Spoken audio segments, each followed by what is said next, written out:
Bienvenidos a Pláticas Saludables, un programa informativo con especialistas invitados donde podremos aprender sobre diferentes temas de salud relevantes para nuestro tan ocupado estilo de vida. Pláticas Saludables.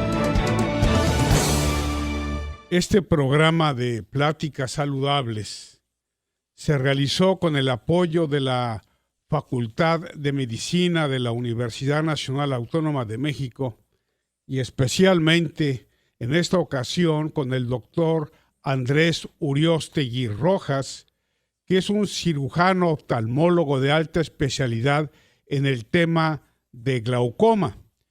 Y es precisamente la enfermedad del glaucoma lo que ocupa la atención de este programa de Pláticas Saludables.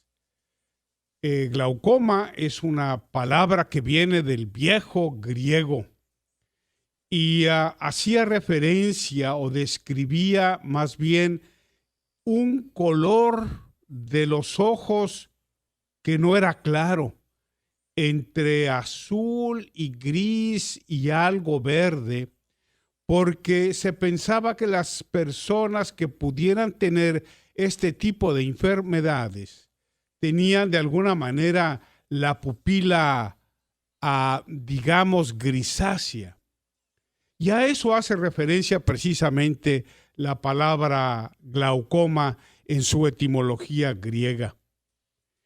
Lo cierto es que para el año 2010 ya había en el mundo 45 millones de personas que tenían esta glaucoma o este glaucoma en su versión de ángulo abierto, que será una de las cuestiones que explique el doctor Uriostegui en su interesante plática de esta ocasión.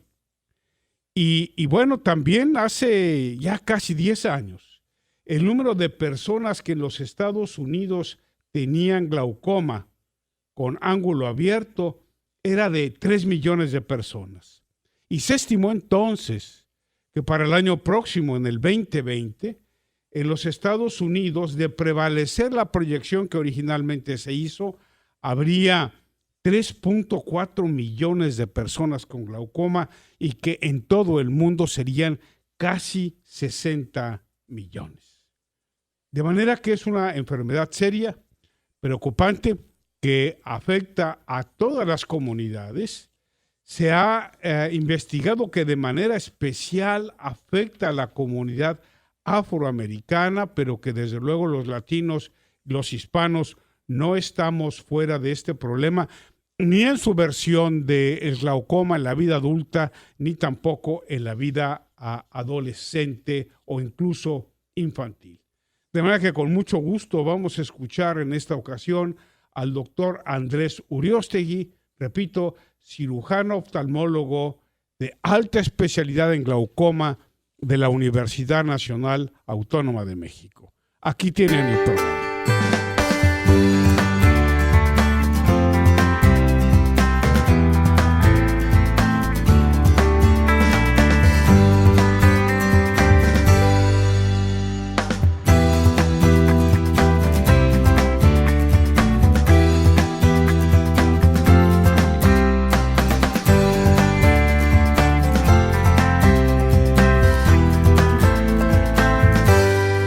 Estimados amigos y amigas, me da mucho gusto darles la más cordial bienvenida a este nuevo programa de Pláticas Saludables.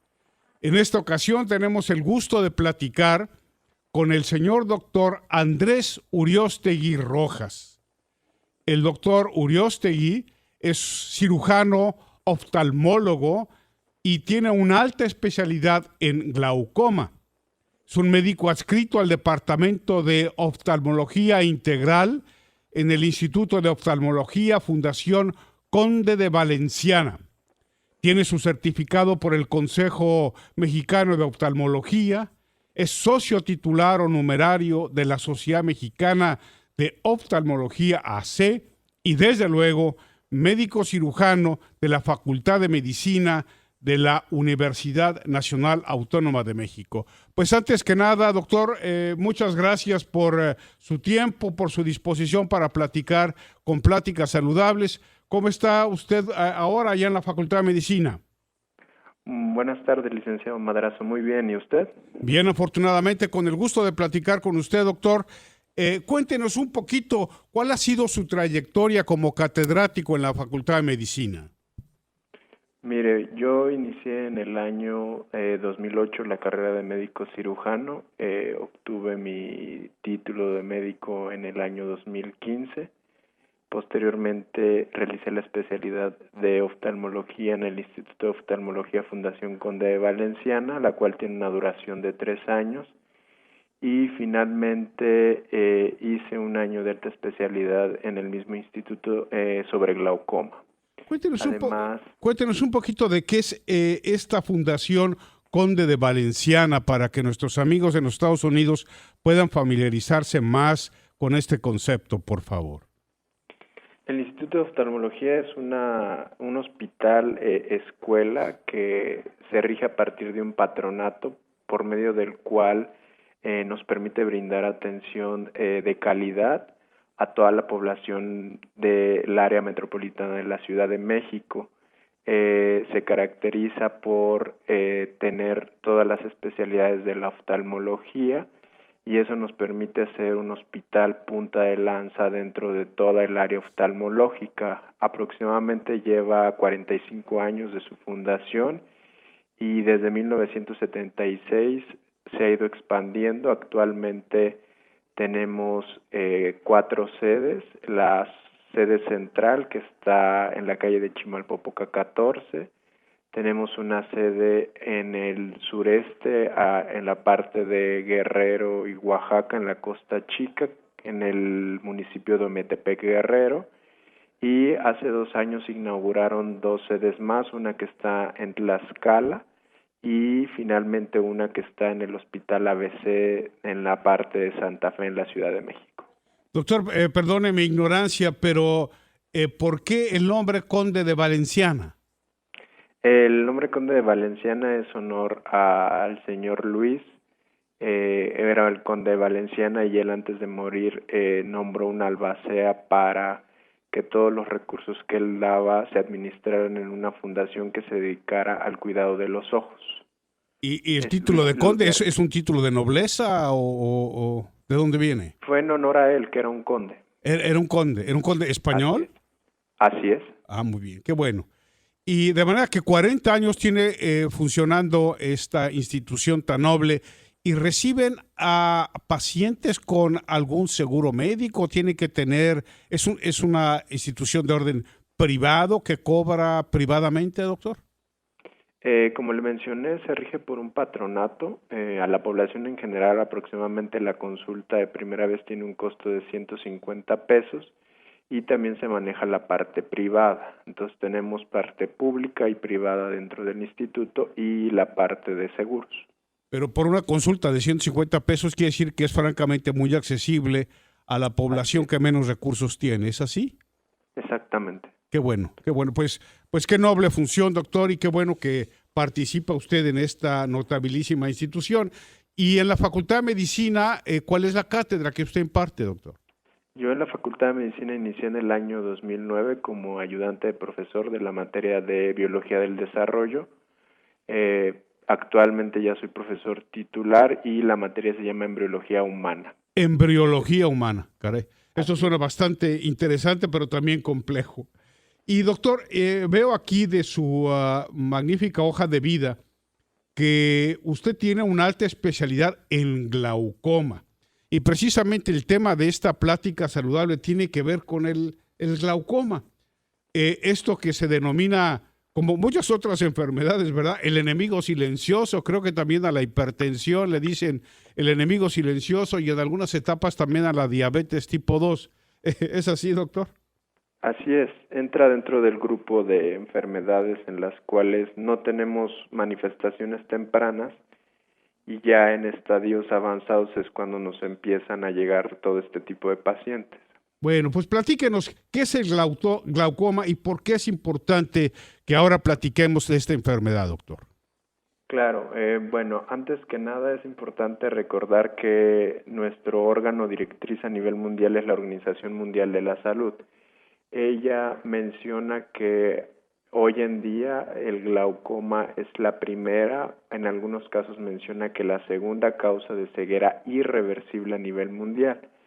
¿Y esto a qué conlleva? A que entendamos el glaucoma como una enfermedad que se caracteriza por dañar el nervio óptico. Para que nos entiendan toda la población, el nervio óptico es el cable que lleva la información del ojo al cerebro. ¿Y esto qué conlleva? Que el principal detonante o el principal factor modificable en esta enfermedad es el control de la presión intraocular. Entendamos esto como que el ojo es un globo. Si este globo aumenta su presión, pues empieza a dañar este cable que le he mencionado que se llama nervio óptico. Y es importante hacer hincapié, y me voy a adelantar un poquito, pero al ser una enfermedad silente, a partir de los 40 años, todos deben de tener una revisión oftalmológica basal para poder diagnosticar esta enfermedad a tiempo. Magnífico, doctor. ¿Tiene que ver la presión en el ojo con la presión arterial? ¿De alguna manera hay alguna relación? ¿O el hecho de tener una presión arterial alta también podría ser una señal de que habría una presión irregular en el ojo? No, en el contexto de la hipertensión se asocia a otras alteraciones del ojo, como la retina. De hecho, hay una enfermedad que se llama retinopatía hipertensiva, y el tipo de presión que se asocia a glaucoma es la presión baja, pero ese habla en específico de un tipo de glaucoma que nosotros denominamos glaucoma de tensión normal. Ajá, ya veo. Oiga, doctor, y cuéntenos, anatómicamente, ¿qué sucede con el ojo cuando se presenta un glaucoma? Además de esta afectación del nervio óptico que lleva la información del ojo al cerebro, ¿qué modificaciones hay en el ojo? Claro. Bueno, para entender el glaucoma, ya que mencioné qué es importante recordar que hay dos grandes grupos. Uno que se denomina de ángulo abierto y otro que se denomina de ángulo cerrado. El que menos manifestaciones clínicas le da a los pacientes es el ángulo abierto, ya que este tiende a oscilar dentro de presiones intraoculares normales, por así decirlo, y el que puede debutar o no con aumento de presión intraocular es el ángulo cerrado. Entonces, ¿esto a qué conlleva? A que, vuelvo a insistir, si entendemos el ojo como un globo, en el tipo de ángulo cerrado, el drenaje o canaleja del ojo está totalmente obliterado, y eso que conlleva que se aumente la presión de este ojo. Normalmente la presión del ojo oscila entre 10 y 21 milímetros de mercurio. Cuando sobrepasa los 21 milímetros de mercurio, a eso se le llama una hipertensión ocular, y es cuando ya empieza a haber cambios en este nervio por el aumento de la presión intraocular. Entonces, es importante hacer hincapié en esta distinción porque, vuelvo a insistir, el que menos manifestaciones clínicas da es el de ángulo abierto, licenciado. Doctor, ¿y esto es perceptible a simple vista?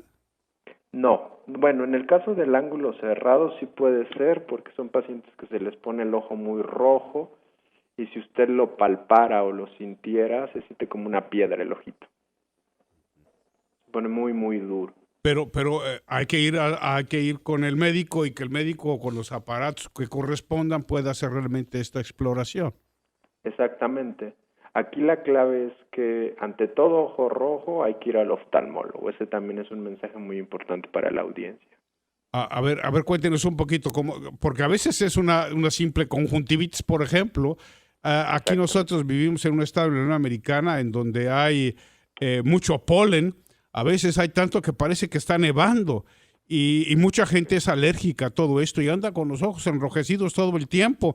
No decir que se tomaron unas cervezas de más, ¿verdad? Pero, Claro. entonces, ¿cómo de un simple enrojecimiento de los ojos tenemos que después llegar a la conclusión de que hay que ir a ver al oftalmólogo?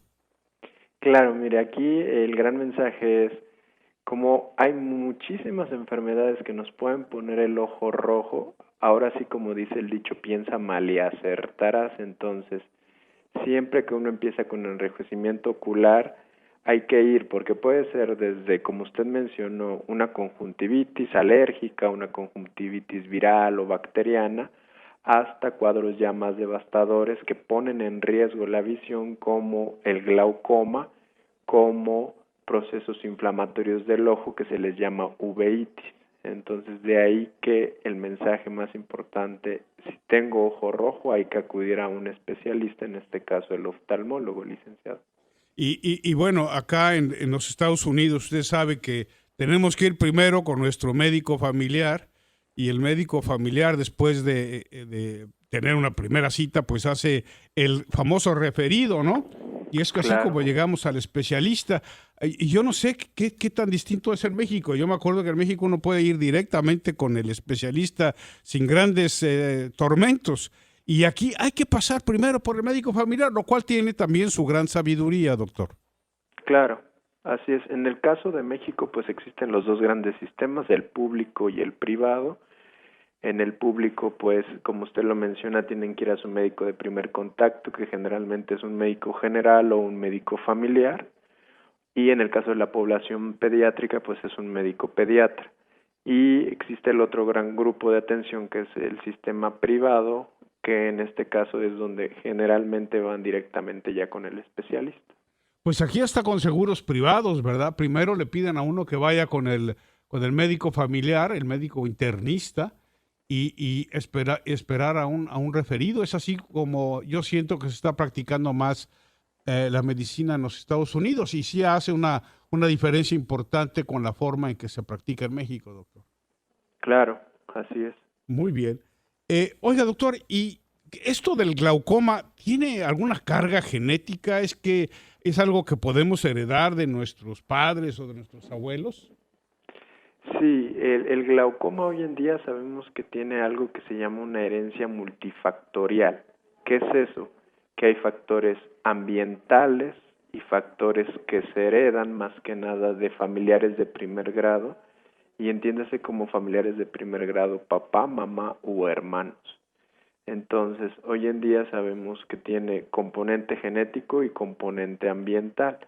Y de las cuestiones ambientales, pues básicamente es el uso de fármacos como por ejemplo los esteroides, que hoy en día, y supongo que también en los Estados Unidos de Norteamérica se da mucho, que cuando van al médico de primer contacto, lo primero que recetan es una gota que contiene antibiótico y un esteroide.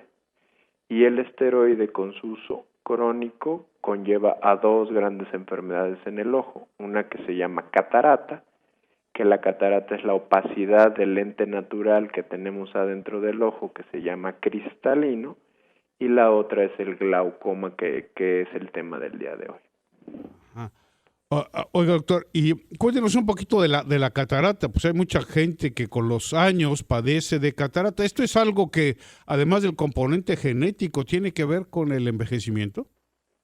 Así es, la catarata se define como una opacidad del cristalino, y esta ocurre aproximadamente a partir de los 50 años de edad. De hecho, según la Organización Mundial de la Salud, es la principal causa de ceguera reversible a nivel mundial. El tratamiento de esta es quirúrgico. Lo que se hace es, se quita este lente o cristalino a través de una cirugía que dura aproximadamente 30 a 60 minutos, se coloca un lente intraocular y al día siguiente el paciente tiene que estar viendo muy bien, por no decir al 100%. Ajá. Y vuelvo a insistir a todos, a medida que uno va envejeciendo, ese lente, por la radiación ultravioleta o por factores externos, como le mencioné, como gotas con esteroide o también tener antecedentes de trauma en el ojo, nos predisponen a que este lente se opaque. Uh-huh. Y sí, bueno, la catarata sí es algo que se escucha muchísimo y bueno, varios de los amigos que yo tengo dicen, bueno, pues ya me llegó la hora y ahora sí tengo que someterme a esta cirugía, pero como usted dice, es una cirugía relativamente sencilla. Claro. Que en 30, 60 minutos, ¿hay necesidad de hospitalización para esto, doctor? ¿O puede ser en el mismo consultorio del oftalmólogo?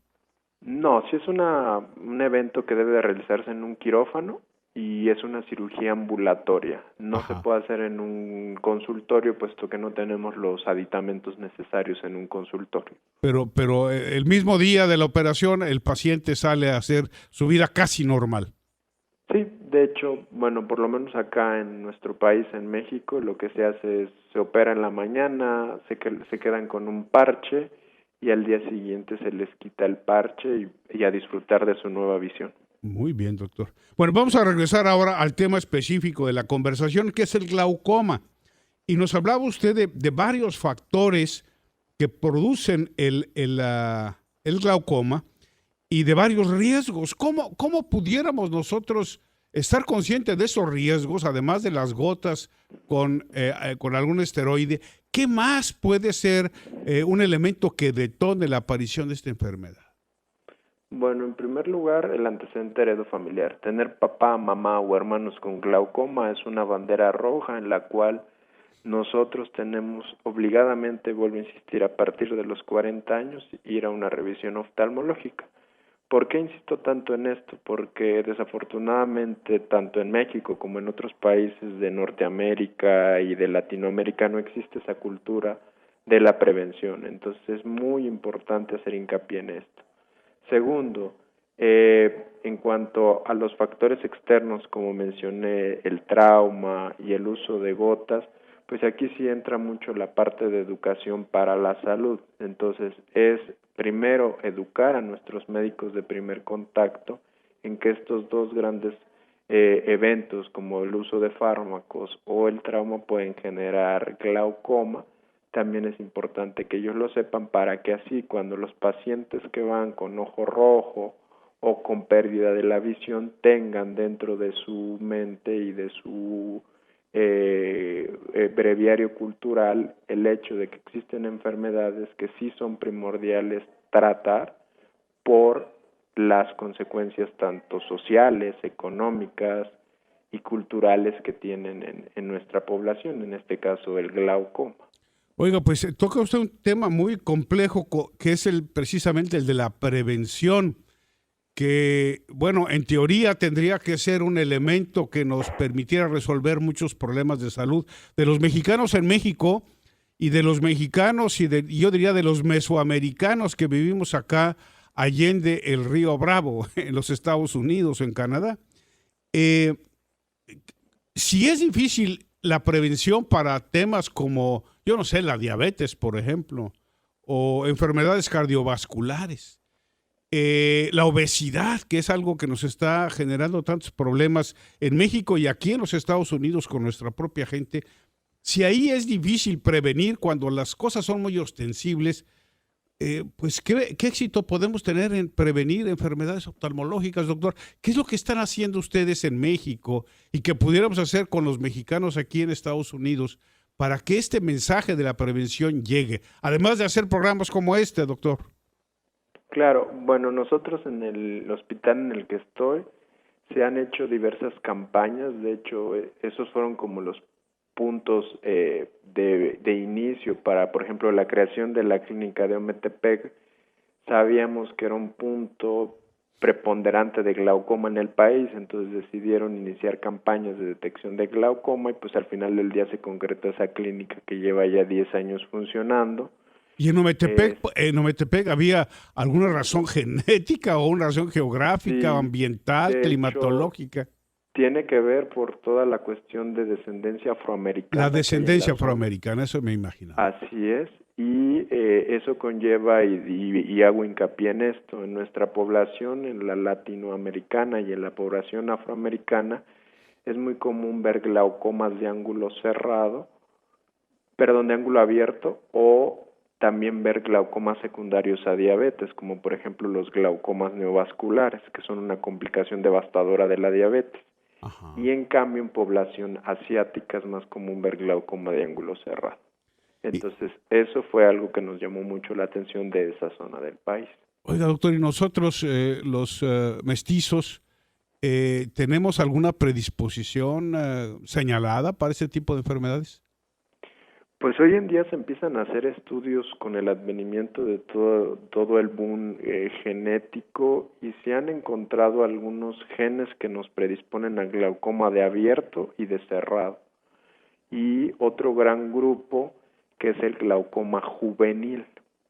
Pero este glaucoma no es tan común, afortunadamente, pero el mensaje más importante en ese, que son pacientes jóvenes, en promedio 16, 20 años, varones, y que debutan con pérdida de la visión súbita. Entonces, también en ese contexto es importante, si en alguna de nuestras familias de los radioescuchas existe ese antecedente de glaucoma juvenil, irse a revisar, porque en ese sí ya está bien descrito el gen que se asocia a esta enfermedad, que es un gen que está en ese drenaje que yo le mencioné, que se llama de miocilina el gen. Ajá, muy interesante. Quiere decir que sí hay posibilidades que una persona joven padezca de glaucoma. No es solamente una enfermedad de viejitos, doctor. No, de hecho, si uno lo ve en cuanto a grupos de edad, los dos glaucomas se dividen del adulto y el infantil. Y el infantil. Ok. Pero el infantil se manifiesta más florido que en los adultos, porque al ser niños, el ojo, como todavía no termina de crecer, tiende a aumentar de tamaño, y a eso le denomina el ojo de buey o un buftalmo, si usted lo lee en la literatura médica. Ajá. Y además son niños que tienen mucho lagrimeo y les molesta mucho la luz. Ajá. Y a eso se le llama glaucoma congénito primario. Muy bien, doctor. Cuéntenos, ¿qué otros síntomas presenta el glaucoma? Pues bueno, lo primero y lo que siempre se ha dicho por mucho es que perdemos la visión periférica. Pero esto tomarlo con reserva porque ya en los nuevos estudios que se han hecho sabemos que también el glaucoma puede afectar primero la visión central. Entonces, primer punto, pierde uno la visión periférica, entonces se traduce en que los pacientes tienen como una visión como si hubiese usted a través de un túnel o de un tubo. De hecho, se le llama una visión tubular.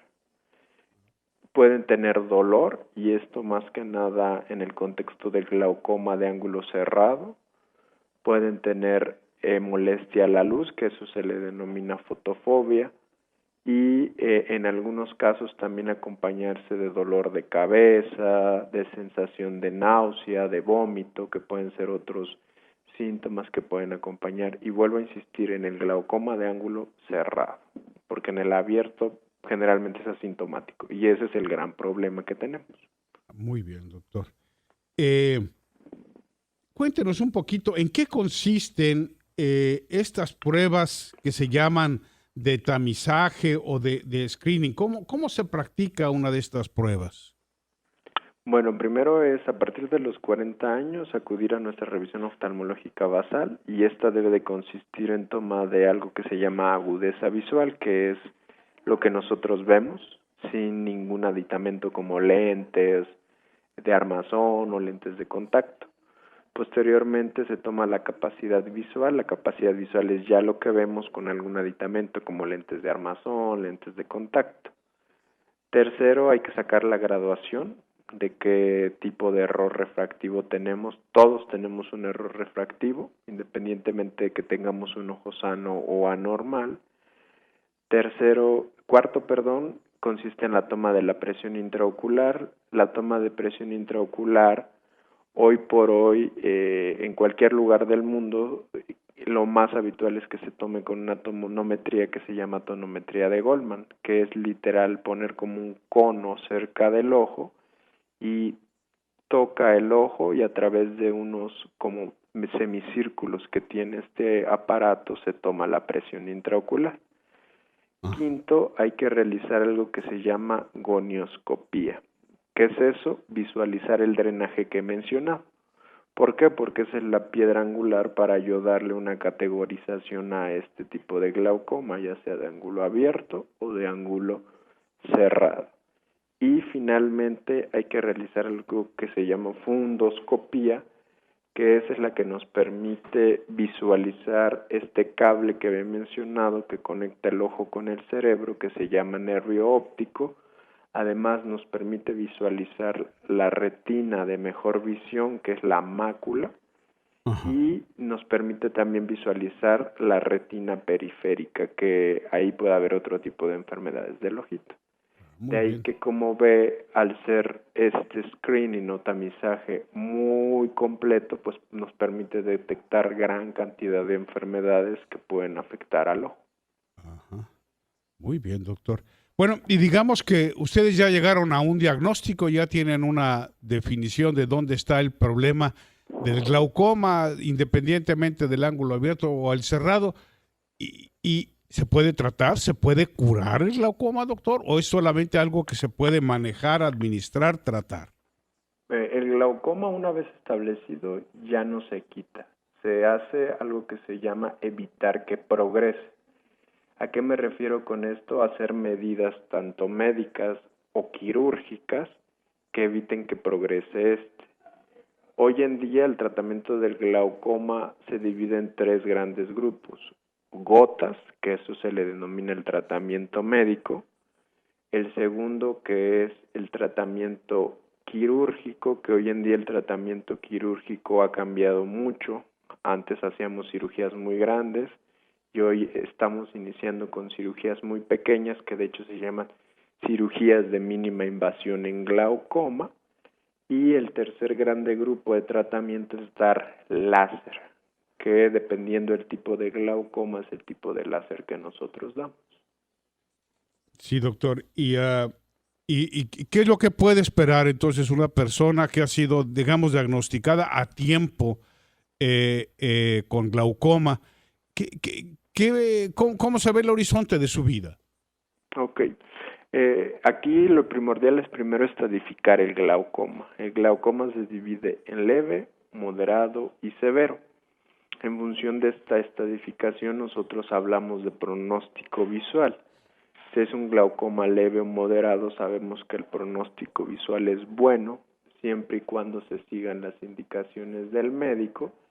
Y si es un glaucoma ya avanzado, pues es importante hacerle hincapié a la familia y al paciente de que esto debe de ser una alianza terapéutica, que si alguna de las dos partes fallan, pues el riesgo de ceguera es muy inminente y muy pronto si no se hace ninguna intervención.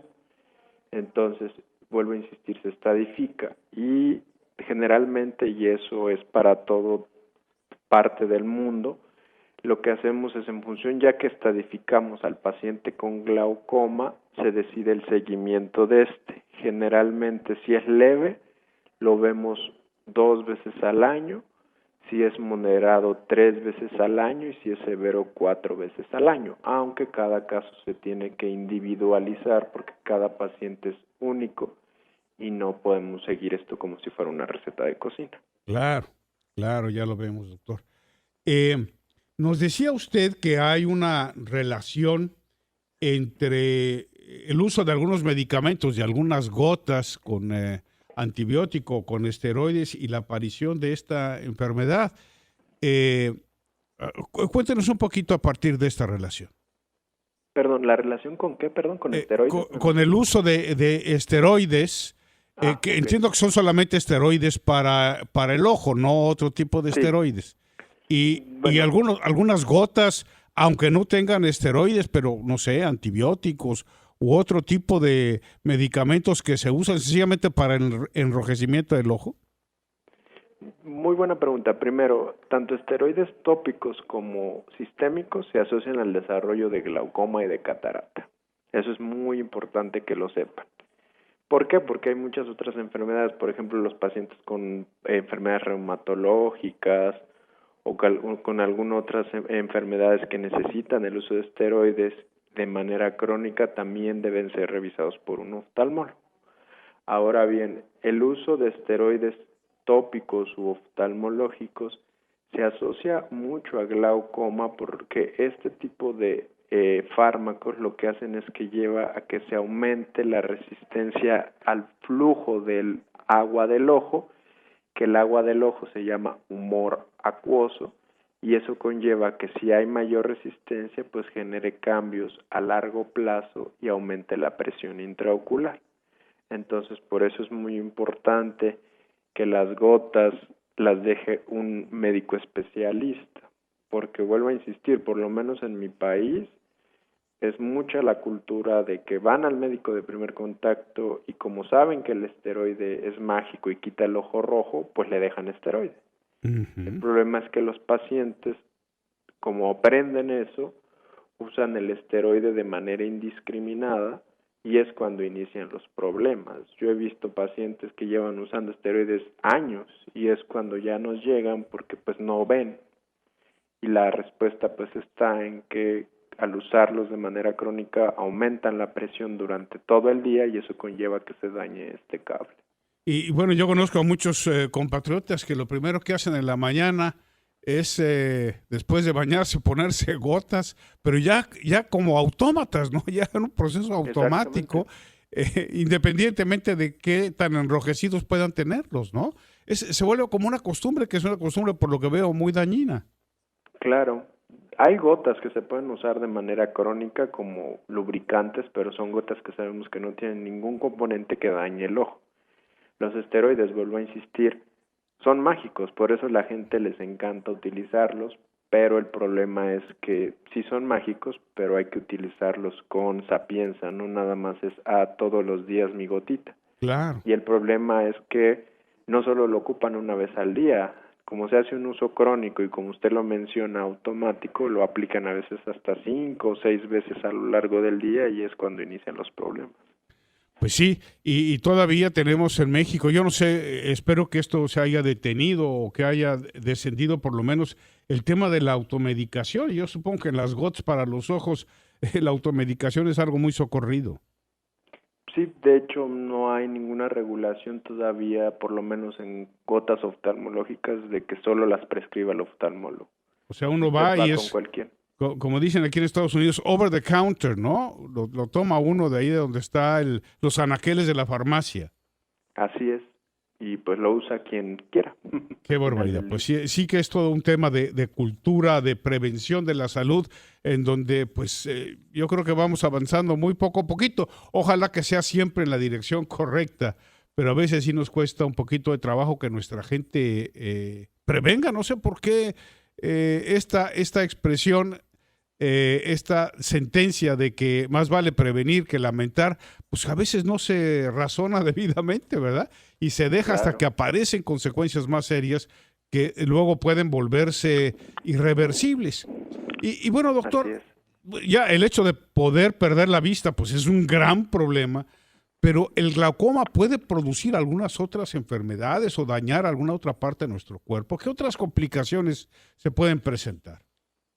Sí, de hecho, aquí otro mensaje importante, por ejemplo, en la población mayor a 50 años existen tipos de glaucoma que se asocian a otras enfermedades. Por ejemplo, tenemos un glaucoma que se llama por pseudoexfoliación.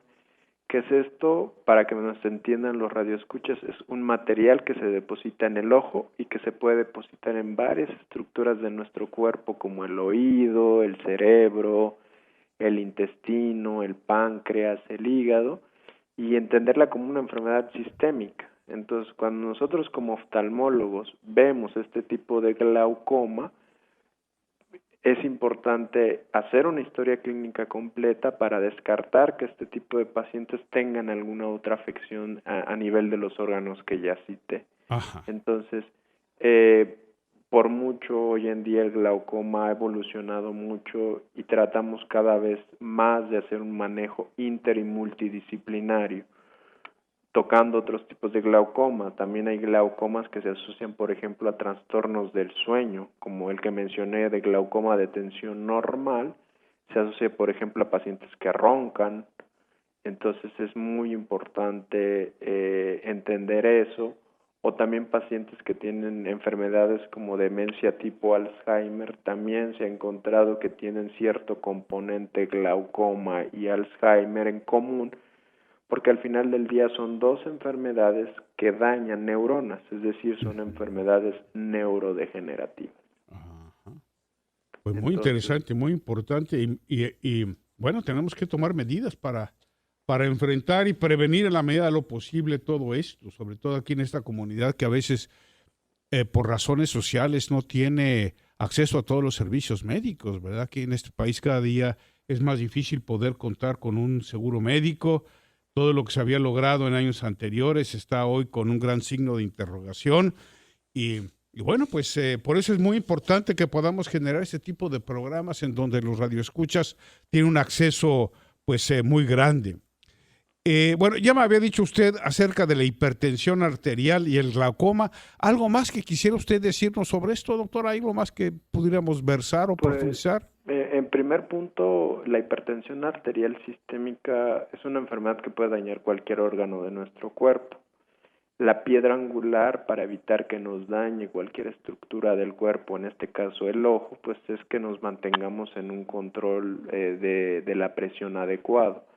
Y esto, pues, ¿cómo se logra? Con fármacos, con dieta y con ejercicio. Entonces, es muy importante hacerle hincapié a todos los pacientes hipertensos, pues que lleven esas tres directrices, esas tres formas de tratar esa enfermedad, para que al final del día eso evite que dañe algún órgano de nuestro cuerpo. Muy bien. Aquí en el contexto de la hipertensión, pues sumamente importante, los dos órganos que más comprometen es corazón y cerebro. Entonces, No, hay pues, que mencionar eso muy importante a toda los radioescuchas. claro, pues de mucha importancia. Oiga, doctor, y este tema que, bueno, nosotros hemos tratado de profundizar mucho y alertado a nuestra comunidad grandemente es el tema de la diabetes y sobre todo la diabetes mellitus tipo 2. ¿Cómo se relaciona todo esto también con el glaucoma? Pues mire, el problema inicia en que la diabetes mellitus tipo 2 o tipo 1 conlleva a que las estructuras del ojo sufran un proceso en donde baja la cantidad de oxígeno que lleva a esto. Esto se le llama hipoxia. Entonces, al generar un estado en el ojo de bajo oxígeno, se empieza a secretar una sustancia que es el factor de crecimiento endotelial vascular, y este conlleva a que se formen nuevos vasos sanguíneos. Estos nuevos vasos sanguíneos al final del día sangran y conllevan a que el drenaje del ojo que le había mencionado en la primera parte de la entrevista se tape. Entonces, cuando este drenaje del ojo se tapa por la sangre y por los vasos nuevos, hace que se aumente la presión del ojo y a eso se le denomina glaucoma neovascular. Y como mensaje muy importante, el glaucoma neovascular es la complicación más devastadora de la diabetes en el ojo. Entonces, sí es sumamente importante aquí hacer una alianza oftalmólogo con el endocrinólogo o con el médico que esté tratando esta enfermedad, ya que de no ser así, pues sabemos que esto termina en ceguera. Sí, o sea, el diabético muchas veces termina ciego, ¿verdad? Es como una de las expresiones más graves de esta terrible enfermedad. Así es. Oiga, doctor, y cuéntenos, pues, ¿cuál es el panorama de esta enfermedad en nuestro país? ¿Cómo están yendo los mexicanos al médico para tratarse esto? ¿Cómo están nuestras estadísticas y números? Y si tiene usted algo que pueda compartir aquí con la comunidad mexicana, latinoamericana, que habla español en los Estados Unidos. Claro, bueno, en cuanto a la epidemiología que tenemos en nuestro país, se han hecho estudios. De los más importantes han sido de las tres grandes escuelas de oftalmología en el país, que es el Conde de Valenciana, la Asociación para Evitar la Ceguera en México y el Hospital Nuestra Señora de la Luz, que ese es el hospital más antiguo de ojos en México, data de los años 1880 y tantos, finales de esa época, y que se ha encontrado que por lo menos Se sabe que entre un 50 a un 60% de nuestra población no sabe que tiene la enfermedad y que hoy por hoy sabemos que el glaucoma más común en México es el mismo que tenemos a nivel mundial, que es el glaucoma de ángulo abierto. Se tiene una estimación de que un 60 a un 70% es de ángulo abierto versus un 30 a un 40% es de ángulo cerrado. Y un 10, un 20% aproximadamente es glaucoma pediátrico. Entonces, es lo que se tiene hoy en día. Sabemos que hay zonas del país en donde están más predispuestos a desarrollar un tipo de glaucoma, y esto se debe en primer lugar a nuestro estilo de vida. Por ejemplo, en la zona del norte del país, pues con toda la occidentalización de la dieta, pues estamos viendo mucho glaucoma neovascular por descontrol metabólico por la diabetes, al igual que en la parte del sureste mexicano. Y en la parte centro del país, pues sí predomina el glaucoma de ángulo abierto, ángulo cerrado, y también muchos casos de glaucoma secundario a diabetes.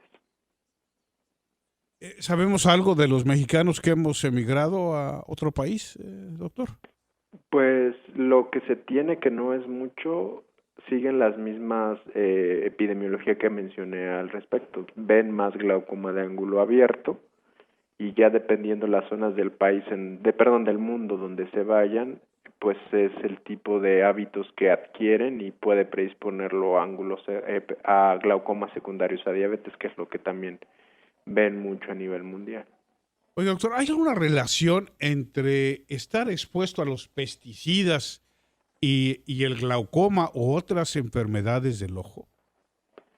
Pues en el contexto de glaucoma, no. El uso de ese tipo de sustancias, pesticidas, insecticidas, hace otro tipo de enfermedad del ojo que se llaman neuropatías tóxicas.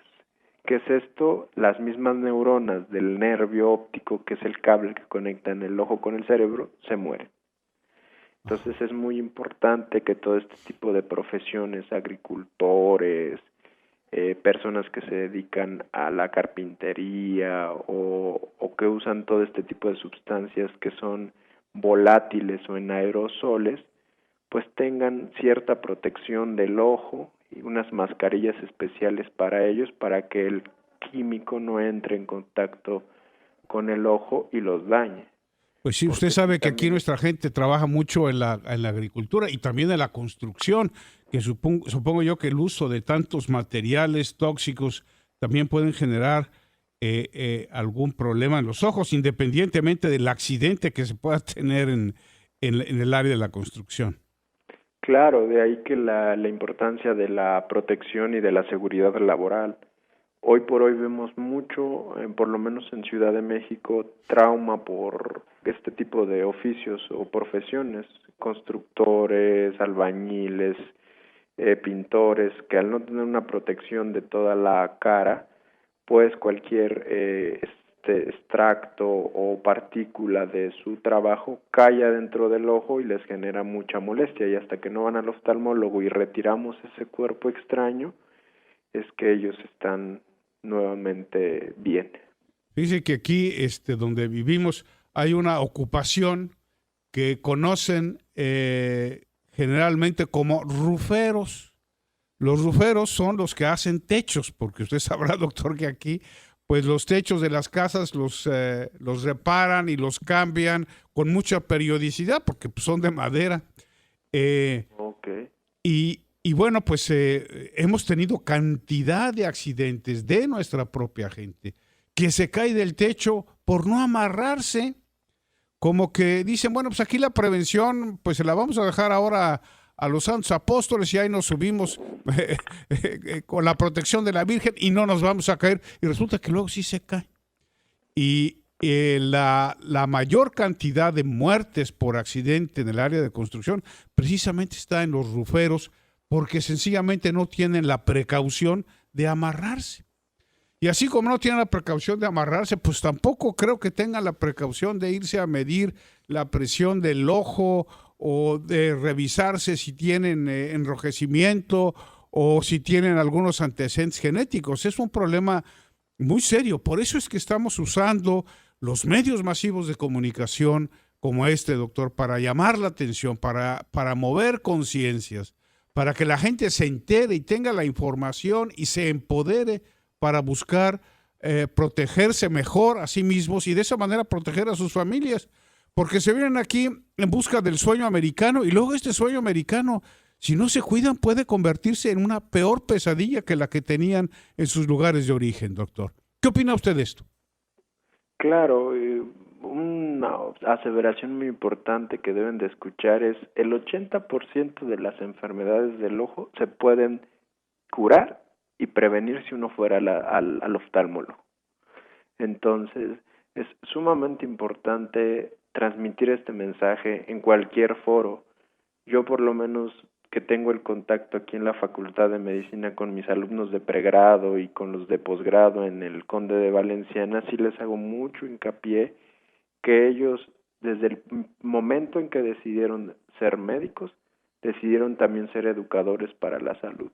Entonces, independientemente de la zona, del país o del mundo donde estén, porque muchos se van a estudiar a otros lugares, deben de transmitir estas bases, no nada más para la cuestión del cuidado de los ojos. Todas las enfermedades que hemos tocado a lo largo de la charla, diabetes, presión arterial, uso de fármacos, traumas, entonces es muy importante transmitir esto, de que una vez que ocurre el evento, por ejemplo en el caso del trauma, hay que ir a los médicos y que también, vuelvo a insistir, no esperar, ahora sí como dice el dicho, a que esté prácticamente muerto el órgano cuando ya quieran ir al médico, porque ya en esos casos pues ya no hay mucho que ofrecer y pues lo único que nosotros tratamos de hacer pues es evitar que pierdan la visión lo más rápido posible. Entonces, claro, muy doctor. Importante. 80% de las enfermedades del ojo, si se diagnostican al tiempo, son curables y prevenibles. Pues doctor, le quedamos extraordinariamente agradecidos por toda esta conversación tan importante. Ojalá que nuestros amigos que nos escuchan realmente pongan manos a la obra y si sienten que ellos mismos o sus familiares pueden tener algún problema, pues que inmediatamente busquen ayuda. Aquí en los Estados Unidos se puede conseguir la ayuda. Ciertamente a veces se nos complica, pero bueno, hay muchas clínicas de la comunidad en donde es realmente fácil acceder a este tipo de servicios e incluso de especialistas, como en el caso de los oftalmólogos, que por cierto hoy están de manteles largos en México porque el rector de la UNAM, digamos lo que equivale aquí al presidente de una de las universidades más grandes del mundo, que es la Universidad Nacional Autónoma de México, es precisamente un oftalmólogo, ¿no, doctor? Así es, el doctor Enrique Graue Vigers. Él es oftalmólogo egresado de nuestro hospital del Instituto de Oftalmología Fundación Conde de Valenciana y hoy tomó posesión de su segundo periodo como rector de la UNAM. Pues los médicos tienen una importante trayectoria en la rectoría de la UNAM y hace un buen rato que solamente son médicos, ¿no, doctor?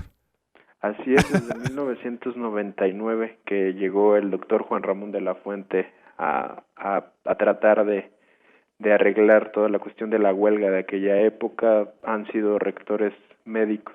Después fue el doctor José Narro Robles y finalmente ahorita el doctor Enrique Graue Vigers. Bueno, pues muchas felicidades al doctor Graue, a todo el sistema de oftalmología del país, deben estar de plácemes, y a usted enormemente agradecido le quedamos, doctor, por esta importantísima plática.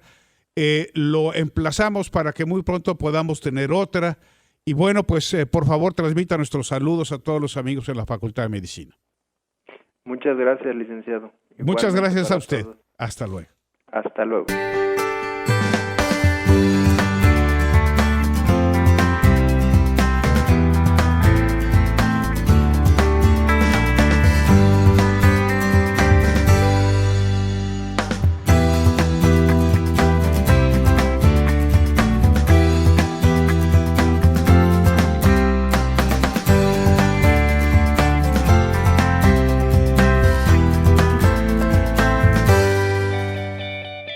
Gracias por habernos acompañado en una emisión más de Pláticas Saludables. Te esperamos la próxima vez para seguir aprendiendo sobre interesantes temas de salud junto a nuestros expertos.